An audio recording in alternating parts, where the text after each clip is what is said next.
यहाँ सभी को पता है कि हम किस मुद्दे के लिए यहाँ इकट्ठा हुए हैं। पिछले एक हफ्ते से हम प्रयासरत हैं कि जो भ्रष्टाचार तहसील इंद्री में फैला हुआ है, केसों की सुनवाई नहीं हो रही है, वो सुचारू रूप से जो सुनवाई हो केसों की, वो सुनवाई सुचारू रूप से हो, और जो भ्रष्टाचार के केसेस के मामले में यहाँ लोग बार बार शिकायतें कर रहे हैं, उसका निवारण होना चाहिए।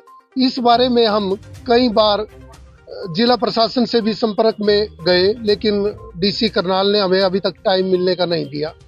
कल भी हम इकट्ठे होकर डीसी प्रशासन से या डीसी साहब से मिलने के लिए गए थे, लेकिन उन्होंने पहले तो ये कहा गया हमें कि आप है ना इंद्री उसमें आओ, Karnal campus house, camp office में आओ।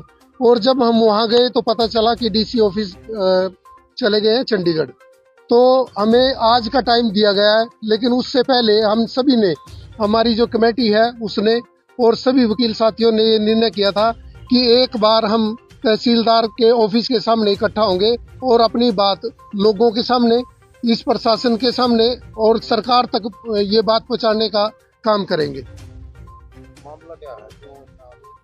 सर, मामला ये है, जैसे हम पहले भी कह चुके हैं कि यहाँ हजारों केसेज पार्टीशन के, बंटवारे के, खसरा गिरदावरी के पेंडिंग हैं। उनमें पिछले 4 साल से, कोविड के टाइम्स के बाद से कोई सुनवाई नहीं हो रही है। इसीलिए हम इस बारे में तहसीलदार इंद्री से भी मिले थे और एसडीएम साहब से भी मिले थे। एसडीएम साहब ने खुद 2 दिन का टाइम रखा था कि उन्होंने कहा था कि शुक्रवार के दिन तो कोर्ट है ना, एसडीएम की कोर्ट लगेगी, और मंगलवार को तहसीलदार साहब की कोर्ट लगेगी, जिसमें हम सभी ने इकट्ठे होकर इस बात पे सहमति दिखा दी थी कि भी ठीक है, दोनों दिन कोर्ट लगनी चाहिए।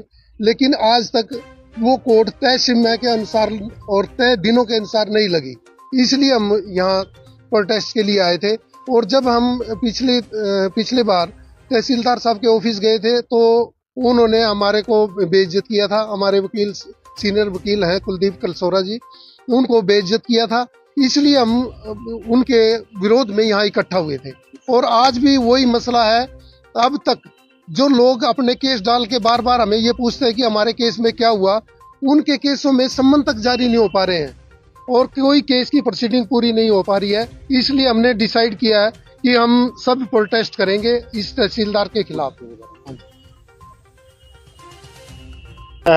आज जो हम यहाँ पर आए हैं तो हमारा एजिटेशन है तहसीलदार साहब के खिलाफ और इंद्री प्रशासन के खिलाफ, क्योंकि जो 4 तारीख की घटना है वो सबको पता है और ये मेरे ख्याल से सरकार के पास भी जा चुकी है, प्रशासन के पास भी जा चुकी है और करनाल प्रशासन के पास भी जा चुकी है।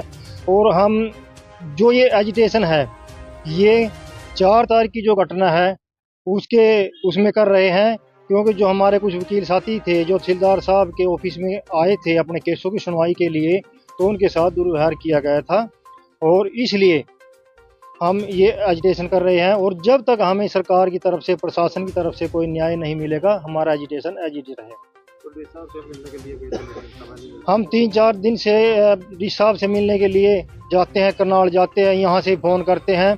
लेकिन कल तो ऐसा ही हुआ कि हम हमारे कुछ वकील साथी जो गए वहाँ पर, तो उनका पीए ये बोले भाई क्या आप इंद्री वाले मैटर में आए हैं?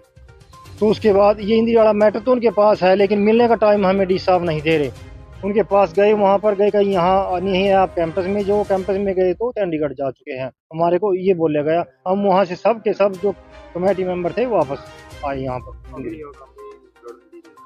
आगामी रणनीति हमारी ये है कि जब तक हमें न्याय नहीं मिलेगा, हमारी कोर्ट सुचारू रूप से नहीं चलेगी, हमें जो वकीलों का मान सम्मान है वो नहीं मिलेगा, तब तक हमारा एजिटेशन ऐसे ही रहेगा। जो हमारे वकील भाइयों के साथ 4 तारीख की जो घटना घटी है, उसके बारे में हम सारे वकील इकट्ठे हो चुके हैं और हमारा ये संघर्ष रहेगा लास्ट तक, जब तक तहसीलदार साहब आके हमारे बीच में, और मान ले हमारे को कोई बड़ा अफसर आके ये ना कहे भाई आप इसने ये गलती करी है, वो गलती की माफ़ी मांगे। और उसके बाद जो भी कोर्ट की प्रोसेस है वो चलाए तरीके से। वहाँ कुर्सियाँ नहीं होती, जब कोई वकील भाई जाता है तो वो अकेला कुर्सी बैठे रहता है, और वकील खड़े रहते हैं और वो वकीलों के साथ बात नहीं करते, बदतमीजी करते हैं वकील साहब, वो तहसील साहब। और अब से नहीं, जब से तहसीलदार साहब, पहले तहसीलदार और भी रहे हैं यहाँ, वो रिस्पेक्ट करते थे। जब कोई वकील आता था उसको बिठाते भी थे, पूछते भी थे वकील साहब क्या है। जो वकीलों के मतलब वकील की रिस्पेक्ट नहीं कर सका तो वो आम पब्लिक क्या करता है। और आम पब्लिक सारी इंद्री के लोग बड़े परेशान हैं उससे, क्योंकि बोलते हैं भाई करा ये करा, मान ले वो जो बच्चों के कागज होते हैं स्कूलों में देने होते हैं उनके लिए भी लाइनें लगती हैं। तो ये छोटी बात नहीं है कि लोगों को परेशान किया जा रहा है। जब वकीलों की इतना परेशानी व्यवहार कर रहे हैं वो, तो आम पब्लिक को कैसे कर रहे हैं। इसलिए हमारी सरकार से भी ये रिक्वेस्ट है कि ऐसे तहसीलदार को हमारी तहसील के बजाय कहीं और भेज दो, अच्छा रहे। हम भी इसमें खुश हैं और पब्लिक भी खुश है। हमारे तो लास्ट में यही है सारों की। जबकि तहसीलदार की पोस्ट भी है, तहसीलदार हाँ, तहसीलदार ये नायब तहसीलदार साहब हैं, तहसीलदार साहब दूसरे बड़े आ जाए कोई, या इसको भी बदल के करा और नायब तहसीलदार भेज दे, तो इससे तो अच्छा तो है। जो पब्लिक के काम भी होंगे, वकीलों के काम भी होंगे। तो ऐसे तो लोगों को मान ले इस हिसाब से, जो मान ले ये रिस्पेक्ट नहीं करता, जो वकीलों के रिस्पेक्ट नहीं कर सकता, तो आम पब्लिक क्या करते हैं। हम तो देखते हैं बेचारी पब्लिक परेशान होती है, वकीलों के पास ही जाएगी पब्लिक तो जब परेशानी होती है। इसलिए हमारे सारे वकीलों की यही है, प्रधान की और हमारे कमेटी की, डीसी साहब भी हमारी समस्या को सुने जल्दी से जल्दी, और उसके बाद जैसा भी होगा हमारे कमेटी करेगी, हम उसके लिए तैयार है सारे। तहसीलदार केंद्रीय प्रशासन भ्रष्टाचारी अफसर, भ्रष्टाचारी अफसर, नायब तहसीलदार, वकील एकता जिंदाबाद, वकील एकता जिंदाबाद। साथियों, आज इस विषय की अभियान चल वो अपनी जिला प्रशासन करनाल को, और मैं समझता हूँ वैसे तो उनके पास बात जा चुकी कि वकील और वहाँ लोग परेशान हैं, लेकिन मैं फिर ये बात कह देना चाहता हूँ कि आप सभी के माध्यम से ये बात एक बार डीसी करनाल को पहुँच जानी चाहिए, ताकि हमारी इस समस्या का निदान हो सके। धन्यवाद सभी भाइयों।